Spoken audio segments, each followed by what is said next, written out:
Hi friends, welcome back to my channel Nikita Priya's Easy English. I am your friend Nikita Priya and I am here to help you learn English. Friends, ಇವತ್ತಿನ video ನಮ್ಮ conversation ಕ್ಲಾಸ್ನ ಎರಡನೇ video.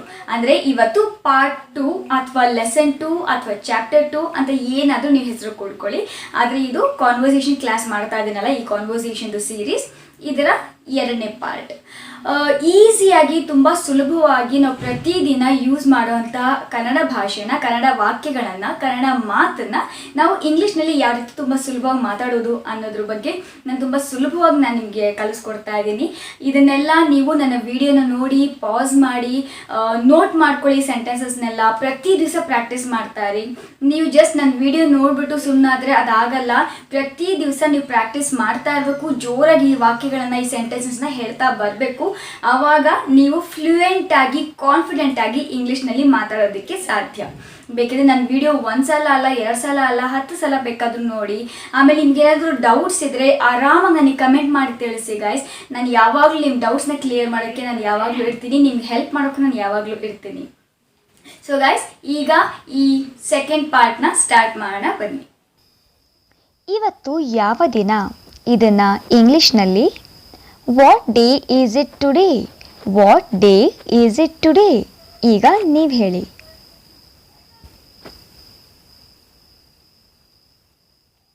ಇವತ್ತು ಸೋಮವಾರ. It's Monday today.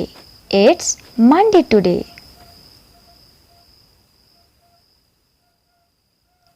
ಅಥವಾ ಹೀಗೂ ಹೇಳ್ಬೋದು, it's Monday. It's Monday.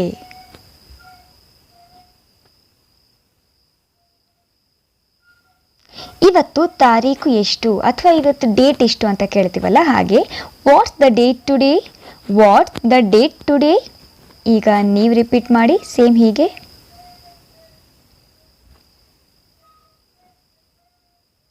ಇವತ್ತು May 25. It's May 25th. Number ಪಕ್ಕ ಟಿ ಹೆಚ್ಚಿದ್ರೆ 25th ಅಂತ ಹೇಳ್ತೀವಿ. ಅಥವಾ ಹೀಗೂ ಹೇಳ್ಬೋದು, today is May 25th. Today is May 25th.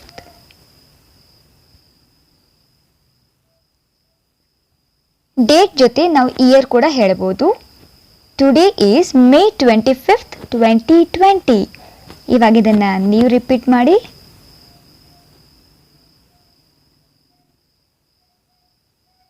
ಅಥವಾ ಈ ರೀತಿಯೂ ಹೇಳ್ಬೋದು ಶಾರ್ಟ್ ಆಗಿ, ಇಟ್ಸ್ ಮೇ 25th, 2020.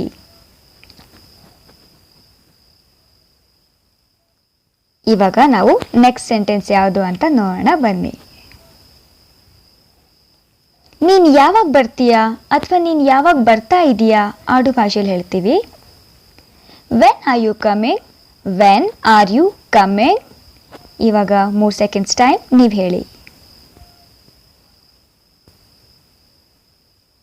ನಾನು ಭಾನುವಾರ ಬರುತ್ತಿದ್ದೇನೆ ಅಥವಾ ಬರ್ತಾ ಇದ್ದೇನೆ.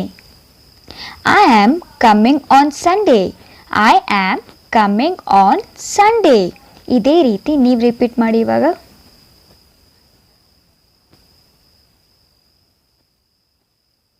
ಇದು ಹೇಗಾಯಿತು ಅಥವಾ ಇದು ಹೇಗೆ ಸಂಭವಿಸಿತು? How did it happen? How did it happen? ಇದೇ ರೀತಿ ಸೇಮ್ ನೀವು ಹೇಳಿ.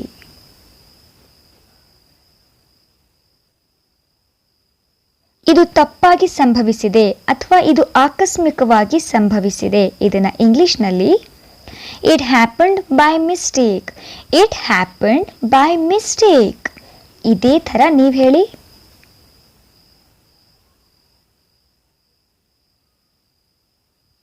ಇದು ಆಗಿದ್ದು ಎಲ್ಲಿ ಅಥವಾ ಇದು ಎಲ್ಲಿ ಸಂಭವಿಸಿತು ಅಥವಾ ಇದು ಎಲ್ಲಿ ಆಗಿದ್ದು? Where did it happen? Where did it happen? ಈಗ ನೀವು ಹೇಳಿ.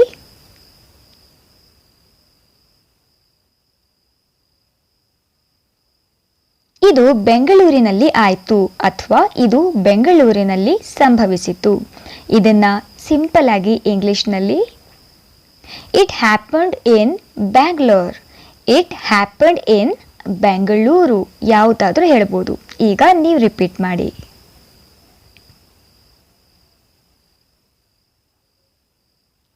ಇದು ಯಾವಾಗಾಯಿತು ಅಥವಾ ಇದು ಆಗಿದ್ದು ಯಾವಾಗ?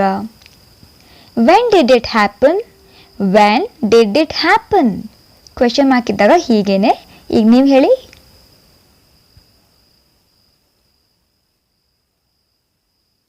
ಇದು ಆಗಿದ್ದು ಡಿಸೆಂಬರ್ನಲ್ಲಿ. ಇದನ್ನ ಇಂಗ್ಲಿಷ್ನಲ್ಲಿ it happened in December. It happened in December. Repeat ಮಾಡಿ ನೀವು.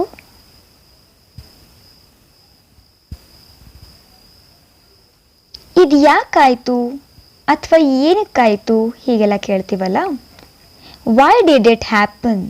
Y did it happen? ಈಗ ನೀವು ರಿಪೀಟ್ ಮಾಡಿ.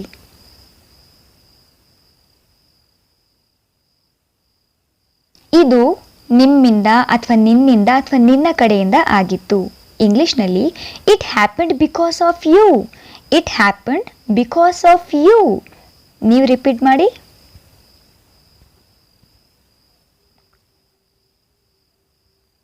ಏನಾಯಿತು ಅಥವಾ ಏನಾಯಿತು? What happened? What happened? ನೀವು ಹೇಳಿ.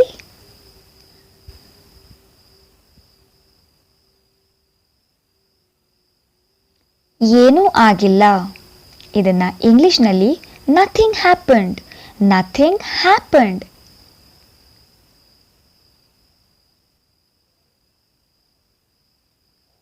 ನನಗೆ ಏನೂ ಆಗಿಲ್ಲ. ಆದರೆ ಎರಡು ಸೇಮ್ ಅರ್ಥ ಬರುತ್ತೆ. ಆದರೆ ಇಂಗ್ಲಿಷ್ನಲ್ಲಿ ನಾವು ಬೇರೆ ರೀತಿಯಲ್ಲಿ ಹೇಳ್ತೀವಿ. ಹೇಗೆ ಅಂತ ಇವಾಗ ಹೇಳ್ತೀನಿ. Nothing has happen to me. Nothing has happened to me. ಇವಾಗ ನೀವು ರಿಪೀಟ್ ಮಾಡಿ. ಗೊತ್ತಾಯ್ತಾ ವ್ಯತ್ಯಾಸ?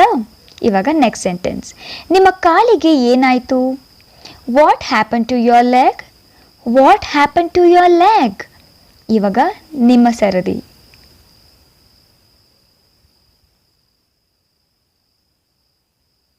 ನನ್ನ ಕಾಲಿಗೆ ಗಾಯ ಆಗಿದೆ.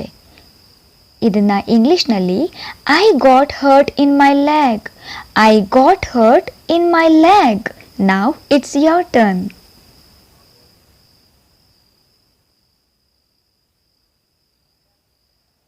ನಿಮ್ಮ ಕಾಲಿಗೆ ಗಾಯ ಹೇಗಾಯಿತು? ಇದನ್ನ ಇಂಗ್ಲಿಷ್ನಲ್ಲಿ how did you get hurt in your leg? How did you get hurt in your leg? Now it's your turn. ಹೇಳಿ.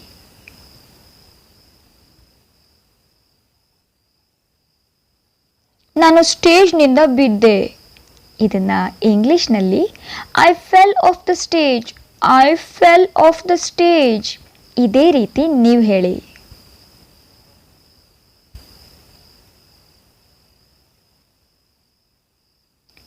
ನೀವೇನ್ ಮಾಡಿದ್ರಿ? ಇದನ್ನ ಇಂಗ್ಲಿಷ್ನಲ್ಲಿ what did you do? What did you do? ನೀವೀಗ ರಿಪೀಟ್ ಮಾಡಿ. It's your turn.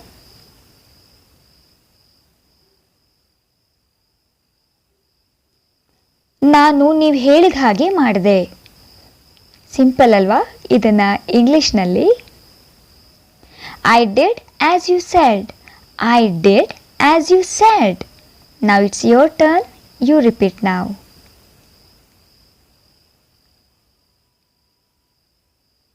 ಎಲ್ಲಿದ್ದೆ ನೀನು ಅಥವಾ ನೀನೆಲ್ಲಿದ್ದೆ?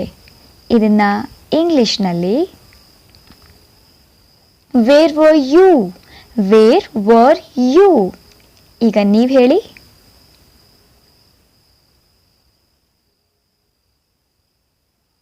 ನಾನು ಮನೆಯಲ್ಲಿ ಇದ್ದೆ ಅಥವಾ ನಾನು ಮನೆಯಲ್ಲಿದ್ದೆ ಅಂತ ಆಡು ಭಾಷೆಯಲ್ಲಿ ಹೇಳ್ತೀವಲ್ಲ.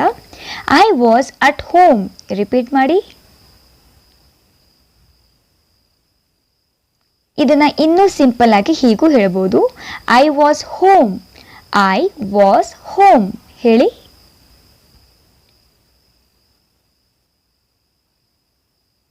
ಲತಾ ಎಲ್ಲಿದ್ದಾಳೆ ಅಂತ ನಿನಗೆ ಗೊತ್ತಾ?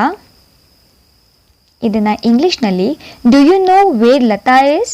Do you know where Lata is? ಈಗ ನೀವು ರಿಪೀಟ್ ಮಾಡಿ.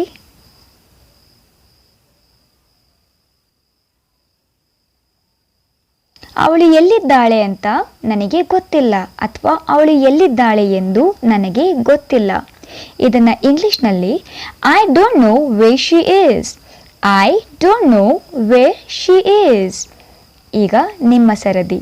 ನಾವ್ ಇಟ್ಸ್ ಯೋರ್ ಟರ್ನ್. ನೀವು ಹೇಳಿ. ಇಲ್ಲಿ ಅವಳು ಬದಲು ಅವನು ಅಂತಿದ್ದಾಗ ಶಿ ಈಸ್ ಅನ್ನೋ ಬದಲು ನಾವಿಲ್ಲಿ ಹಿ ಈಸ್ ಅಂತ ಯೂಸ್ ಮಾಡ್ತೀವಿ. ಈಗ ಸೆಂಟೆನ್ಸ್ನಲ್ಲಿ ನಾನು ನಿಮಗೆ ಹೇಳಿ ತೋರಿಸ್ತೀನಿ. I don't know wear he is. I don't know wear he is. ಈ ರೀತಿ ನೀವು ಹೇಳಬೇಕಾಗತ್ತೆ. ಈಗ ನೀವು ರಿಪೀಟ್ ಮಾಡಿ. ಫ್ರೆಂಡ್ಸ್, ಇಷ್ಟು ಈ ಸೆಕೆಂಡ್ ಪಾರ್ಟಿಗೆ. ಮತ್ತೆ ನೆಕ್ಸ್ಟ್ ನಾನು ಥರ್ಡ್ ಪಾರ್ಟಿಗೆ ಮತ್ತೆ ನಿಮ್ಮ ಜೊತೆ ಸಿಗ್ತೀನಿ. ಪ್ರಾಕ್ಟೀಸ್ ಮಾಡ್ತಾನೆ ಇರಿ ಆ್ಯಂಡ್ ಇಂಗ್ಲೀಷ್ನ ಮಾತಾಡ್ತಾನೆ ಇರಿ. ಮತ್ತೆ ಸಿಗ್ತೀನಿ ಗೈಸ್. ಈ ವಿಡಿಯೋ ನಿಮಗೆ ಸ್ವಲ್ಪ ಆದರೂ ಇಷ್ಟ ಆಗಿದ್ರೆ ಪ್ಲೀಸ್ ಜಾಸ್ತಿ ಲೈಕ್ ಮಾಡಿ, ನಿಮ್ಮ ಫ್ಯಾಮಿಲಿ ಆ್ಯಂಡ್ ಫ್ರೆಂಡ್ಸ್ ಜೊತೆಲಿ ಜಾಸ್ತಿ ಶೇರ್ ಮಾಡಿ, ಅವ್ರಿಗೂ ಯೂಸ್ಫುಲ್ ಆಗುತ್ತೆ.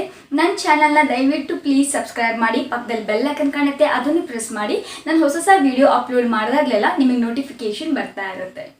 ಮತ್ತೆ ಸಿಗ್ತೀನಿ ಫ್ರೆಂಡ್ಸ್. ಅಲ್ಲಿವರೆಗೂ learn English, practice English and speak English confidently. Okay guys, ಇವತ್ತಿಗೆ ಬಾಯ್.